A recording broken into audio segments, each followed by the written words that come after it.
Hey, this is Michael Lindsay from Vinyl MX. We're out here at Zacha's station today, and we've got the 2018 Honda CRF250R.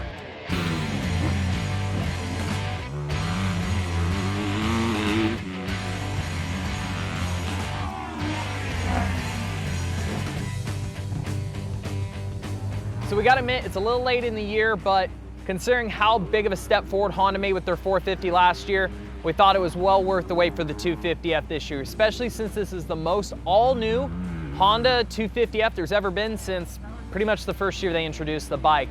This engine is all new, and it's a huge step for Honda to go away from the Unicam on a motocross model, but for the 250, it makes a lot of sense. Everything they've done, from the dual cams, the downdraft intake, the split head pipes, they're just doing everything they can to make this engine better from mid to high RPM and run it at a higher RPM than it's used to while still creating power up there.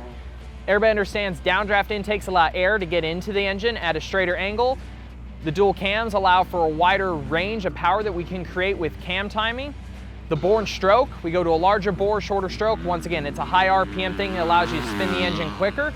And then the split head pipes really make a lot of sense when you think about we're getting air and fuel into the engine quicker, we're spinning the engine quicker, so we need to get it out faster. With twin head pipes coming out two different exhaust ports, you're able to get the air out without the turbulence of when they combine into one head pipe.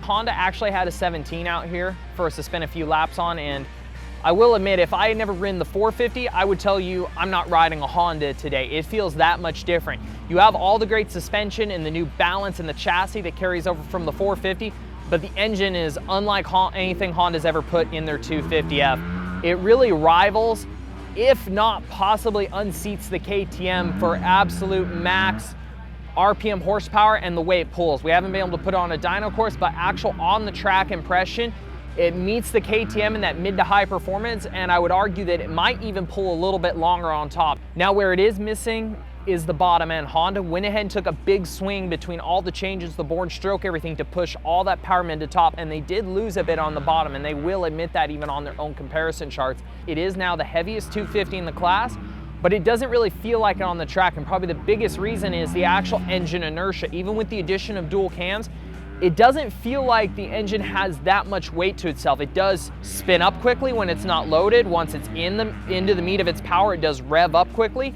And once you're off the throttle, it rolls back off the RPM quickly. So it just doesn't feel like the bike tugs itself down based off inertia. It kind of frees up and allows you to float in and out of the corners. It's really obvious to me that Honda learned a lot between their 17, 18, 450 and was able to carry that over to here. The balance of the bike is really on point. The only thing I really did is a little bit stiffer on the forks. We have some really deep braking zones here today at Zacha, a little bit of high speed situations going on. For the rear end, I did really similar to 450. I'm running a little bit more sag, like 107 area, just letting it squat down a little bit, and a little bit slower on rebound. The reason I went slower on the rebound is it's such a high RPM bike. You do admit when you're really high in the RPMs, the tire's spinning really quick. It tends to slide a little bit more in certain situations. I went a little bit more dead rebound, so it stayed down in the stroke instead of unloading as it would slide in some sections. To me, the overall ergonomics and chassis of this bike are a huge step in the right direction. There's only one slight negative I can find to it versus the 17. I do have to admit, the older 250 is a little bit better in the absolute tightest situations. When you really want to throw it into a small little rut and lay it way over, the older bike does fall in a little bit easier, but it tends to oversteer and climb out of medium to longer length corners, where this bike is so much easier to just lay in and let it carve. It is a small difference. I will say the gains for the handling on the new bike way outweigh that small little negative. As we've learned from riding the 450, this new generation chassis really has a wider range of use for riders. Whether you ride off the back, over the front, rear, front steer, the feel you're looking for, it's got a little bit of something that everybody can appreciate. The engine itself, though, it might not hang a course with, say, the Yamaha or some air bikes that create a little bit more bottom end. It's definitely made more for that aggressive 250 rider, and that's why Honda swung so many changes at the engine.